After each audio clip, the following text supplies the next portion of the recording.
NXT Women's Championship was on the line. We're going to talk about that match. Can Elias Samson really drift you off to sleep?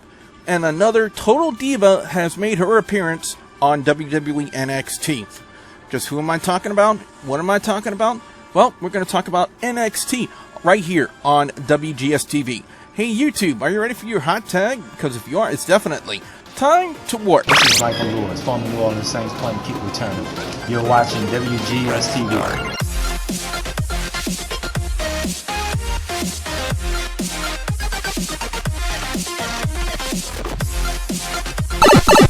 Greetings, YouTube! You have worked your way back into another episode of WGS-TV right here on YouTube.com/WrestleGamer. I am the WrestleGamer, Double B Billy Boudreaux, and this is going to be the review for the February 10th, 2016 edition of WWE NXT. By the way, for those of you who are wondering just from the appearance of my shirt, yes, I did go see the Deadpool movie, and yes, it was extremely awesome. So with that out of the way, guys and gals, let's go ahead and get this review started.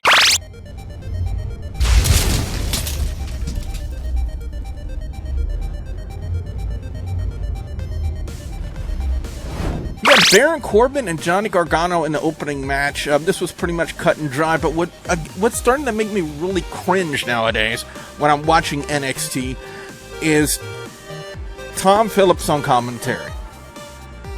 I mean, Corey Graves is trying, guys. Corey Graves is really trying with Tom Phillips. But, like I've said before, and I think I've even said it on last week's NXT review, Tom Phillips is basically just a little mini Michael Cole. Doesn't use any of the move terminology, doesn't know any of the signatures, and basically no call spots like crazy. To me, that is not how proper commentary should be done. I know I should be talking about the match, but with me being a commentator, it almost kind of makes sense for me to have a little bit of a gripe. I wouldn't say more of a gripe, more of an issue, as it were, with how lackadaisical commentary has been in WWE, especially now on Monday Night Raw and NXT. And by process of elimination, you guys can guess which show that I like that has better commentary. Even it would be SmackDown. It would be Mauro Ranallo. The guy can commentate circles around him. Hell, even I can commentate circles around Tom Phillips. He may be in WWE, but I could commentate circles around that bastard. I promise you that. I've been doing it for 7.5 years here in Louisiana. I got the skills, I got the experience, and I can put Tom Phillips right in his goddamn place. I promise you that, guys and gals. Now, as far as Corbin and Gargano goes, it was still a good match. It was great to see Johnny Gargano back. I haven't seen really that much of his partner, Tommaso Ciampa. I really don't know if he's still in hot water with WWE over an incident that happened with him, and I think Samoa Joe backstage. I could be wrong with that. But it was an incident with somebody, and he got in hot water over it. But it was still a great match. Corbin ended up hitting the end of days on Gargano to pick up the win. Man, Baron Corbin really doesn't have to do much to gain heat from the crowd. I mean, he used to be one of the most popular guys in NXT when he was doing the 20-30 second matches, and then it just quickly devolved into him becoming I would say the John Cena of NXT. I'm just saying. Next up, we have the Hype Bros taking on John Skylar and Corey Hawlis. I think because they really didn't have any announcements of who their opponents were. Corey Graves said their name one time, so I think I got it right. Man, I like this little thing they're doing now with the Hype Bros and Corey Graves,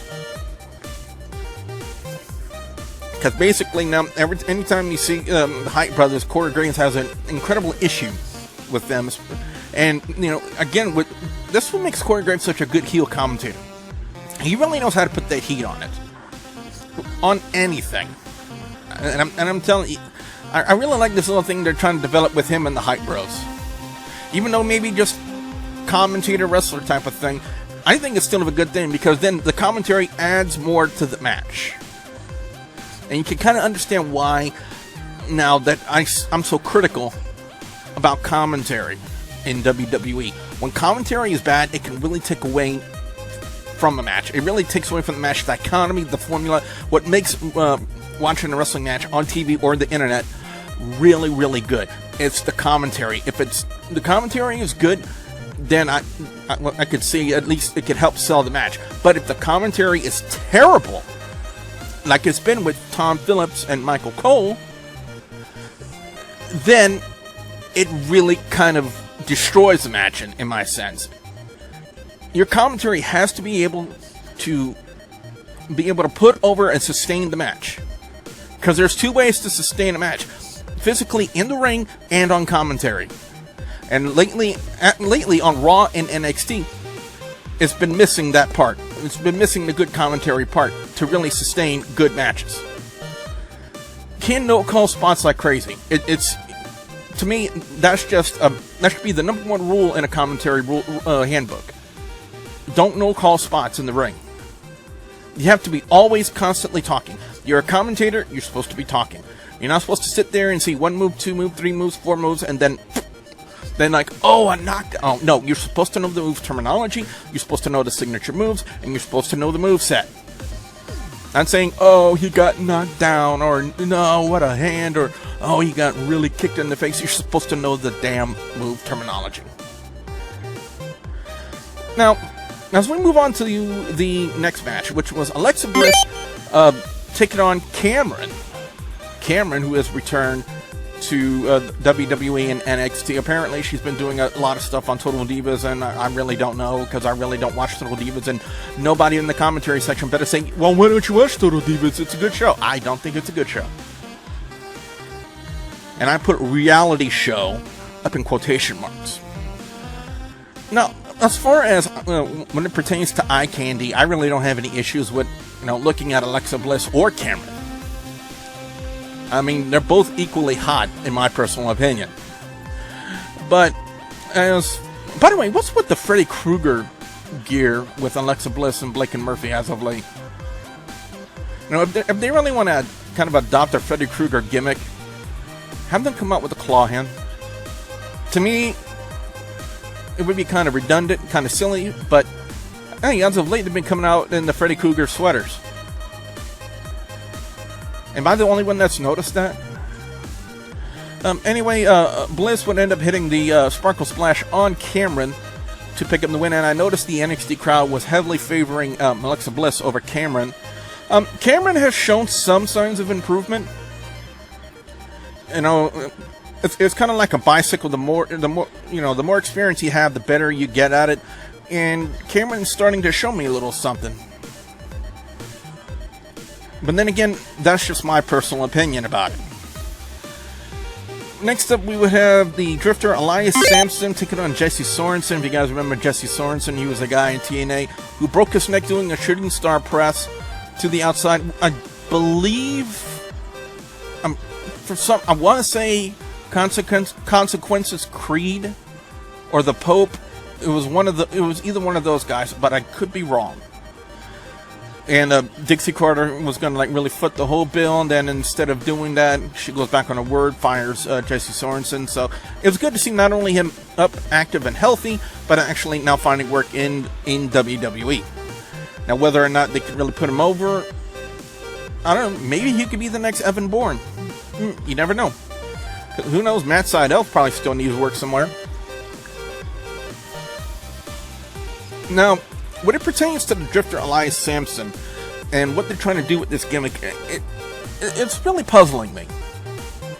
Because on one hand, you can kind of get the gimmick they're trying to portray him as this lonely guy who wanders around, basically like a lonely musician that likes to fight, in a sense. He's kind of that dark, keeps to himself kind of guy that brings his guitar wherever he goes, sings and whatnot. And if that's really Elias Samson playing and singing, I gotta say it's not bad. But I'm saying only if that's actually him that's doing it, because WWE has been known to pull the wool over our eyes before when it comes to things like that. Think back to Jeff Jarrett and Jesse James back in that day, and for those of you who know your wrestling history, you know exactly what I'm talking about when it pertains to that. Now, Samson would end up hitting a modified neckbreaker on Sorenson, and I noticed when he does this, I want to say that kind of probably would pertain to his signature, that modified neckbreaker. And if they really want to play it in that route, I would call it the silencer. I wouldn't be surprised if WWE would go that route. Because in all honesty, me, Rick, and the guys, right when, going back to when Ryback debuted in WWE and they were doing this Feed Me More gimmick, me and the guys, we kind of speculated as to a move name for the clothesline, the lariat, that Ryback was doing, and one of the names that the first name, believe it or not, we actually speculated on to fit the gimmick of Feed Me More would be the Meat Hook clothesline, and lo and behold, 1 week later, WWE is using that. So could WWE be watching videos from YouTubers like yours truly? Hard to say. Really hard to say. Now, the main event of this week's NXT, the Women's Championship on the line, Bayley taking on Carmella. This is one of the things I love about watching NXT. Your female talent is just as good as the male talent. In fact, they're so good that they can actually main event a show. Bayley and Carmella are good enough to main event a show. One of the things I really like about the formula that NXT is using when it pertains to their title matches is the atmosphere surrounding the intros when they have their introductions for the championship matches. They really kind of set the atmosphere, the dramatic type of atmosphere for a championship match. They bring the house lights down, they put the spotlights on the champion and the challenger in the ring. That's the only two lights you see, and it really creates the proper atmosphere, in my opinion, or dramatic atmosphere is what I'm trying to say, for a good championship match. And one thing I would like to see them do is take that kind of formula to the main roster. Because if it can be used so well, like they're doing in NXT, when it pertains to that lighting formula, to the adding of the dramatic emphasis to a championship match in that fashion, I really would like to see that on the main roster. Maybe that's just me talking, but I'm just saying. Overall, Bayley and Carmella, again, great match. The NXT Divas, by the way, far, far superior, in my personal opinion, than to some of the main roster Divas. Remember, I said some. I want to say about 45% because of the fact, we had Charlotte, Paige, Sasha Banks. I'll give a little credit to Naomi on there as well. And Charlotte, I said Charlotte already. Becky Lynch, Paige, that whole crowd. The main roster Diva talent has been getting a lot better as of late. I'm not really sure if that game's going to work for you guys. I would put the Star Wars one back in, just saying. Doing the brother thing again today. Now, as far as this match goes with Bayley and Carmella, I really enjoyed it. And for what it was supposed to be, a main event match for a championship in NXT, the NXT Divas did not disappoint. Bayley would end up doing the way the finish of the match would go. They would do a chain of pins, and it would end up Bayley with a jackknife pin on Carmella that ends up sealing the deal for the matchup, and therefore Bayley retains. Now, there was a lot of good post-match activity. It's not going to read. You're going to have to change disc. It's not going to read it. So like I said before, I would suggest going back to your Star Wars one. Now, with the post-match activity, it was Nia Jax and Eva Marie. Man, wherever Eva Marie goes, they boo the hell out of her. And some would say probably deservingly so. And to an extent, if they would keep her out of the ring and have her basically just serve as a valet, then I wouldn't have a problem with Eva Marie. But the problem is they're trying to push her as an in-ring talent, and I don't agree with that. And I would think the majority of you out there would kind of agree with that assessment, that Eva Marie would be better suited to be a valet than an in-ring talent for WWE. But what they would do with Eva Marie and Nia Jax, and I think Eva Marie would probably be better as a valet for Nia Jax. What would those two do? They would beat down Carmella at the staging area. Bayley would attempt to make the save as my little brother is walking around here. I don't know what you're looking for. For some food? Didn't you just eat about an hour ago? Close our refrigerator. Y'all don't need to eat anymore. It's like they don't have a button that tells them full. Anyway, back to NXT. Bayley would attempt to make the same, then the numbers would just basically overwhelm her, and out would come Asuka.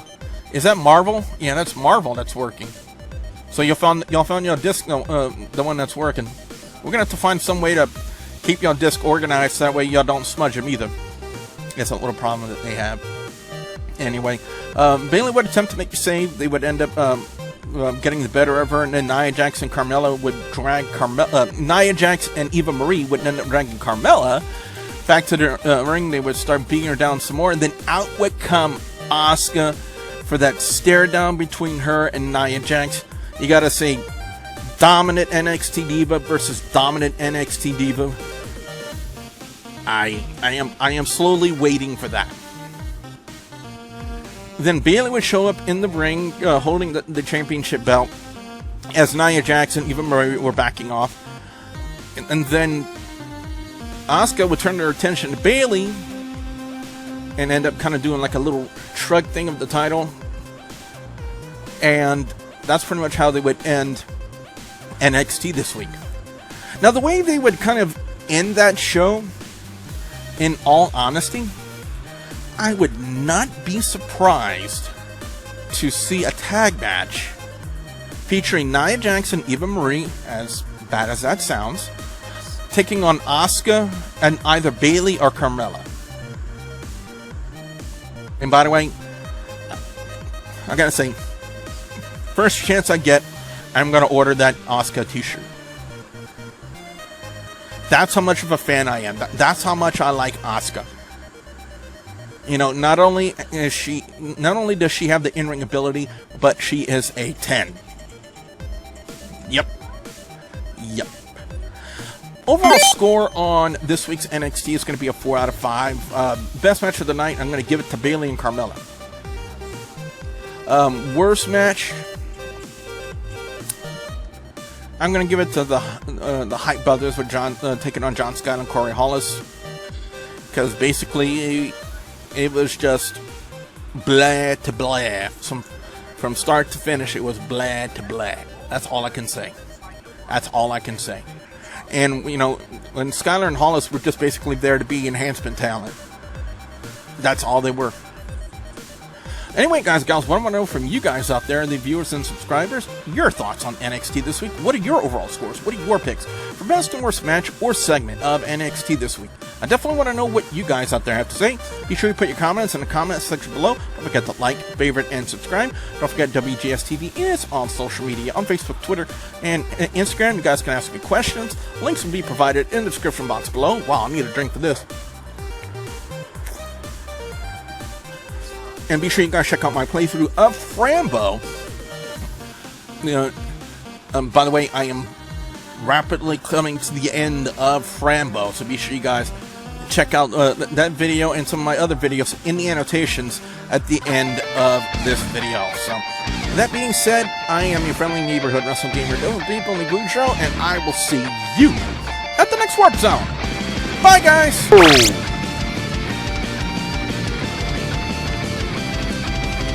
Excuse me, I really need the key hanging from just behind you, between her and Becky Lynch and Team Bad, and Tamina and Naomi, and she was doing a pretty good job. She ended up getting clocked. I mean, really, really good.